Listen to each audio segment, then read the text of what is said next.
Mfowethu baqinisile mabethi ukufa kuyilinuku isisho leso-ke nakho okunye bafowethu okuveza ukhuzane-ke okushiye futhi-ke abantu abaningi bekhala ey'nkundleni zokuxhumana ukuthi-ke inkosi yamagcokama-ke laphana-ke beyithenge imoto-ke laphana-ke bekufanele namhlanje-ke ayoyilanda-ke egaraji-ke laphana-ke njengoba-ke ukufa kwafika kuqala-ke wangakhona ukuthi afinyelele-ke kulolu suku-ke lwanamhlanje.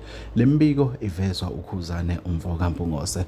Bafowethu ngicela ukunibingelela nje niqala ukungena kuleli khasi ngithi sanibonani bafowethu-ke ngicela ningakhonjwa ukuqonazela ibhathini ka-subscribe-ke niphinde nilike-ke amavidiyo bafowethu-ke esuke sinifakela wona bafowethu-ke ihamba phambili-ke yezokuthi-ke inkosi yamagcokama ificwa ukufa nje kanjena kodwa bekufanele-ke namhlanje ngabe-ke ulanda imoto yakhe-ke laphana-ke bekade ayithengile. Le mbiko ikhishwa ngelinye lamaciko kamaskandi-ke lihlabahlose kakhulu-ke ukhuzane umfokampungose. Le nto bafowethu-ke yenza abantu abaningi bebebuhlungu kakhulu-ke emva kobuhlungu abavele bebuzwa ngokudlula kwaleli qhawe-ke ebeliyisilomo futhi-ke lithandwa kakhulu-ke endimeni-ke kamaskandi-ke laphana-ke bafowethu-ke asazi uma kunje kodwa-ke kuyabonakala-ke ukuthi-ke kulukhuni kufuneka umthandazo ngoba ngampela ngale komthandazo kuyakhomba ukuthi-ke kunzima kakhulu.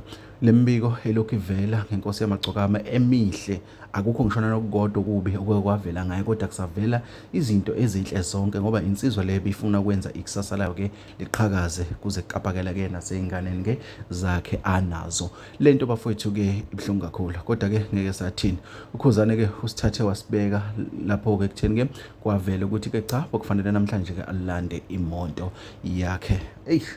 Bafowethu asazi uma kunje kodwa-ke kuthiwa uNkulunkulu-ke owaziyo.